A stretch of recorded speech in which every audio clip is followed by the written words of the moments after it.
আসসালামু আলাইকুম। সকলকে ঈদ মোবারক প্রথমে জানাই। তো আমাদের এই যে কুরবানি ঈদে অনেক সময় আমাদের কিছু সতর্কতা অবলম্বন করতে হয়। যেমন প্রথমেই আমরা ঈদের দিন অবশ্যই তাড়াতাড়ি উঠব, ফজরের নামাজ পড়ব, তারপর আমরা ঈদগাহ মাঠে যাই আমরা ঈদ ঈদের নামাজ পড়ব, তারপর তারপরেই শুরু হয় আমাদের অনেক কিছু প্রিপারেশন বা হলো কাজকর্মর কিছু ব্যাপার-স্যাপার এবং সতর্কতার কিছু ব্যাপার আছে। যেমন এখানে আসেই অনেকে যা করে যে গরু কোরবানি করার আগে অনেক সময় যে অস্ত্র দিয়ে জবাই করবে সেখানে ধার দেয় না বা ওরকম ধারালো না, এতে করে গরু অনেক কষ্ট পায়। তো সকলকে বলবো তো অবশ্যই নিজ নিজ অস্ত্রগুলোকে ধারালো ছুরি যেগুলো আছে ধারালো করার জন্য আপনাদের সকলে অবলম্বন করতে হবে। এবং চাঁদ আমাদের ঈদের আগের দিন, মানে চাঁদ রাতের দিন অনেকে জায়গা বলা হয় যে আজকের দিনে অনেক সময় ছোট বাচ্চারা বা বড়রা অনেক সময় পটকা ফাটায়।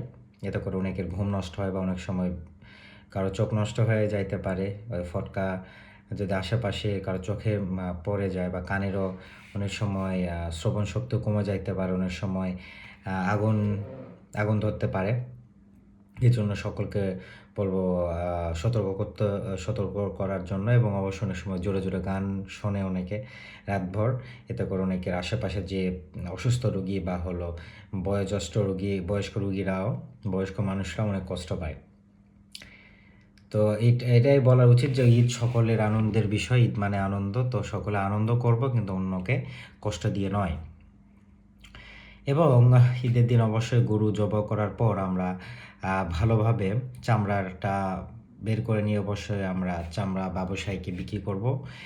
এবং আমাদের যে বর্জ্য পদার্থ আছে একটা মাটিতে, ওখানে মাটি খুঁড়ে যত আছে ওখানে ফেলবো। এবং উপরে আমরা পাউডার আছে ওটা ছিটিয়ে দেওয়ার কারণে আমরা ওখানে গন্ধটা আর থাকবে না। এটাই সকলকে অনুরোধ করব। এবং বর্জ্য পদার্থ ওই মাটির নিচে পুঁতে রাখার চেষ্টা করবেন সকলে। হাড় সহ যত রক্ত আছে যতগুলো আছে এগুলো। এবং ছোটো বাচ্চা থেকে আশেপাশে ওখানে যাইতে মানা করব। তো অনেক সময় ছোটো বাচ্চারা অনেকে ভয় পেয়ে অনেক সমস্যা হইতে পারে।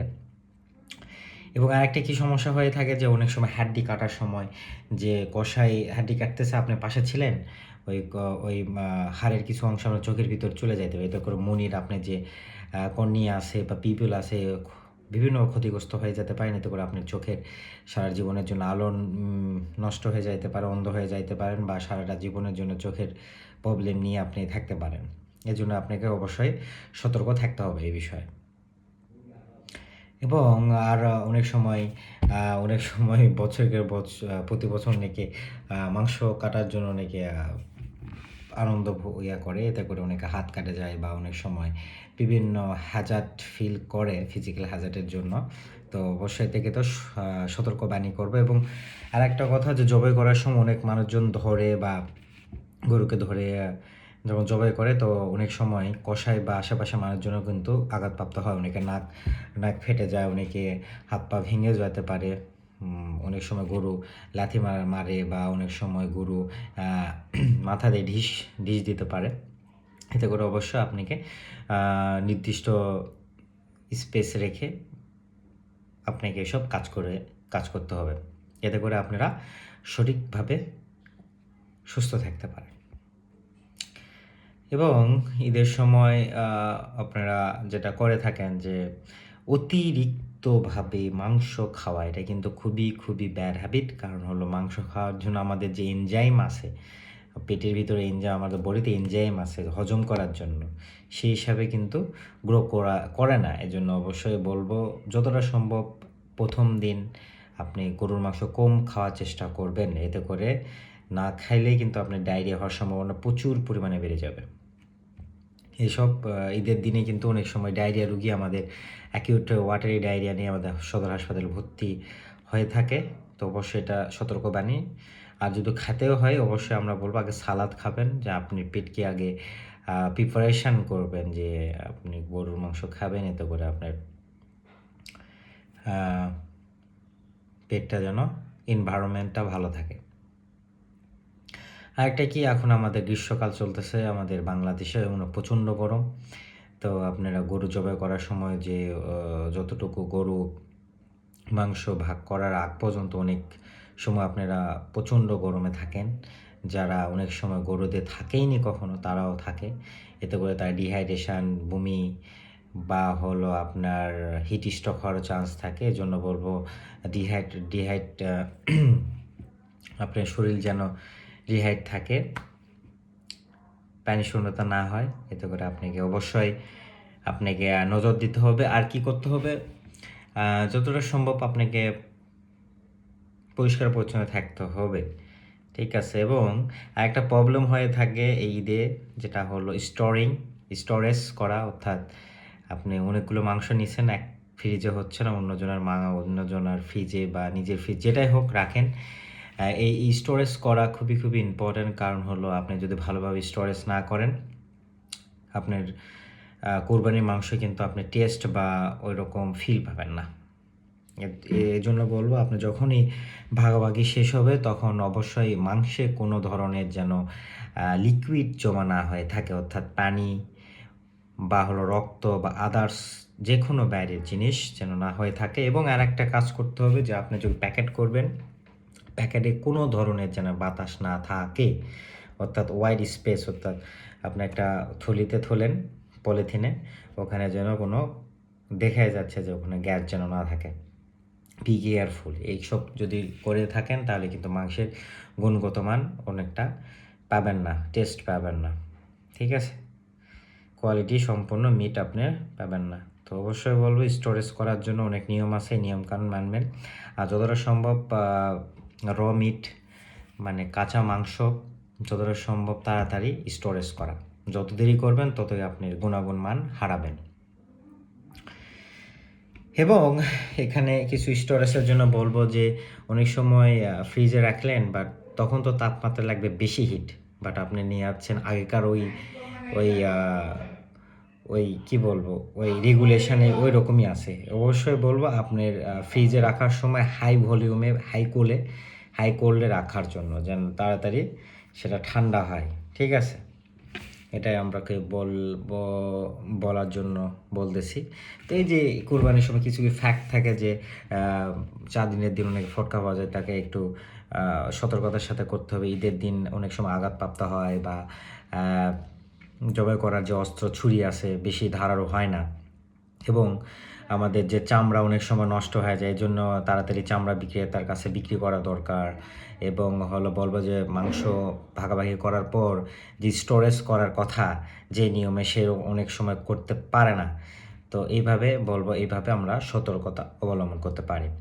আমাদের স্টোরেজই মেন, কারণ স্টোরেজ যদি ভালো না করেন তাহলে অবশ্যই মাংসের গুণগত কোয়ালিটি ফুল আপনি মাংস পাইবেন না। এতে করে আপনার ওই যে আপনি স্বাদটুকু আপনার কখনো ফিল আসবে না, ঠিক আছে। আর কিছু ঈদের দিন অবশ্যই বলবো অনেক অ্যাক্সিডেন্ট হয়, বা আমারও নিজেকে সতর্ক থাকতে হবে। ঈদের দিন বা ঈদের পরের দিন অনেক সময় যানজট থাকে, মানুষজন অনেকে বের হয়। তো এই সময়ে যতটা সম্ভব কম গতিতে গাড়ি চালানোর পরামর্শ দিব। হাইওয়েতে না চালানোই ভালো, সিটিতে যতদূর সম্ভব চালাবেন। যদিও চালান অবশ্যই সতর্কতা অবলম্বন করে চালাবেন। আর বাংলাদেশ বুঝতেই পারতেছেন, আপনি যতই ভালো চালক হন, অন্যজন যদি বেপরোয়াভাবে চালে আপনাকে লাগিয়ে দেয়, তাহলে তো করার কিছু নাই। কিন্তু সব উপর আল্লাহর কাছে ছেড়ে দিলে হবে না, নিজেও কিছু নিয়মকানুন মানতে হবে ইনশাআল্লাহ। তাহলে আমাদের প্রজন্ম থেকে প্রজন্ম সুস্থ থাকবে, সবল থাকবে। কারণ আমরা এই দেশকে এগিয়ে নিয়ে যাব, আমরা এই দেশকে বড় করব। আমাদের রিপ্রেজেন্ট করতে হবে সারা বিশ্বের মধ্যে যে বাংলাদেশ একটা ডেভেলপিং কান্ট্রি।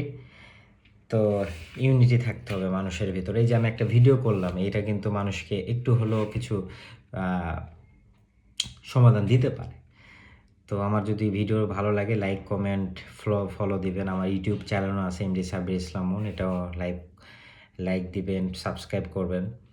তো এটাই বলবো যে মানুষের যদি আপনি প্রবলেমটা আইডেন্টিফাই করতে পারেন, শনাক্ত করতে পারেন, সেই হিসেবে আপনি যদি সমাধান দিতে পারেন, সলভিং প্রবলেম, হ্যাঁ, সলভ যদি করতে পারেন, ইনশাআল্লাহ আপনি অনেক দূর এগিয়ে যাবেন। তো মানুষের প্রবলেমকে আইডেন্টিফাই করে সেই হিসেবে সলভ করেন, ইনশাআল্লাহ দেখেন আপনি অনেক দূর এগিয়ে যাবেন। কারণ আপনি যদি মানুষকে একটা হেল্প করেন তাহলে আপনার শরীরে কিন্তু সেরোটোনিন হরমোন রিলিজ হয়, হ্যাপি হরমোন, খুবই ভালো লাগার হরমোন। দেখবেন অনেক সময় আপনার মন যদি খারাপ থাকে অবশ্যই আপনাকে বলবো দান করার জন্য, এবং এই দানের কোনো বিনিময় চাবেন না, দেখবেন অনেক অনেক আপনার ভালো লাগবে, যেটা আপনি টাকা দিয়েও সেটা পাবেন না।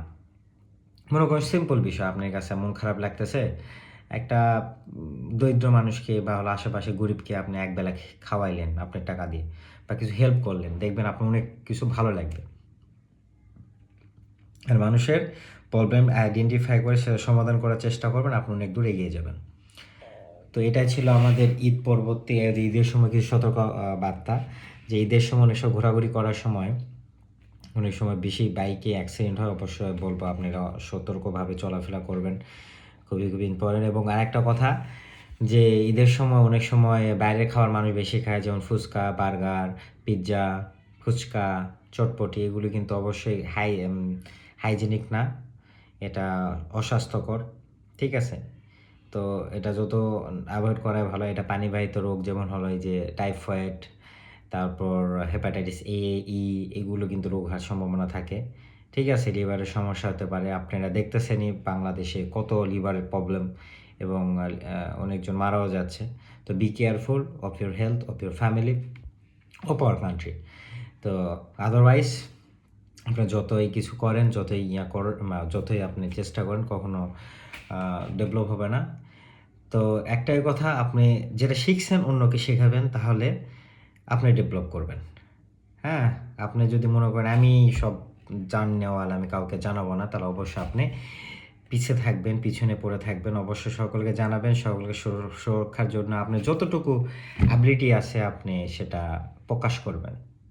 নট অনলি জাস্ট বাংলাদেশেই শুধু ডাক্তারেরাই সার্ভ করবে, বাংলাদেশে অনেক পেশা আছে খুবই খুবই ইম্পর্টেন্ট, যেমন হলো লয়ার, উকিল, এটাও কিন্তু খুবই খুবই হাই পেস্টিসাইজ একটা প্রফেশনাল পেশা। আপনি যদি চাইলে অনেক মানুষকে, অনেক দরিদ্র মানুষকে আপনি এখান থেকে পরিত্রাণ করতে পারেন, একটা হলো একটা ভালো কাউন্সিলিং করে, ভালো পরামর্শ দিয়ে, ঠিক আছে? অনেক বড় সার্ভ করতে পারেন। যেমন শুধু লয়ার নয়, শুধু ডাক্তার নয়, আপনি ইঞ্জিনিয়ারও যদি হন, ইঞ্জিনিয়ারও এমন অনেক কাজ আছে যেটা বাংলাদেশের জন্য খুবই খুবই ইফেক্টিভ, যেটা আমাদের ডেভেলপিংয়ের জন্য খুবই ইম্পর্ট্যান্ট, ঠিক আছে? নট অনলি শুধু ডাক্তাররাই বাংলাদেশে অনেক কিছু করবে, অন্য পেশারাও অনেক কিছু করে থাকে, লয়াররা করে থাকে, উকিল আছে, ইঞ্জিনিয়ার আছে, শিক্ষক আছে, আপনার হলো শ্রমজীবী আছে, সকলে মিলে আমরা যদি নিজ উদ্যোগে কিছু করতে চাই, তাহলে অবশ্যই এটা ডেভেলপ হওয়ার চান্সটা অনেক থাকে। আর ডেভেলপ হওয়ার জন্য ফার্স্টলি আপনি যেটা ডেভেলপ করতে হবে সেটা মাইন্ডসেট, মানসিকতা।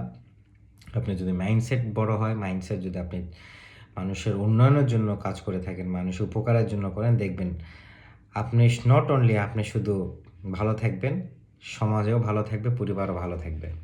আপনি শুধু ভালো থাকলেই হবে না, কারণ আপনি ভালো থাকার পরও যদি আপনার সমাজে যদি বিশৃঙ্খল হয়ে থাকে, আপনার পরিবারের উপর সেটা প্রভাব পড়বে, ঠিক আছে? তাহলে অবশ্যই আমরা যদি সমাজকে, দেশকে, পরিবারকে চেঞ্জ করতে চাই, তাহলে প্রথমত আমাদের পরিবার থেকেই চেঞ্জ করতে হবে। নিজে তো চেঞ্জ হব, অন্যকে করব, সমাজকে করব, আত্মীয় স্বজনকে করব, প্লাস দেশে চেঞ্জ হয়ে যাবে।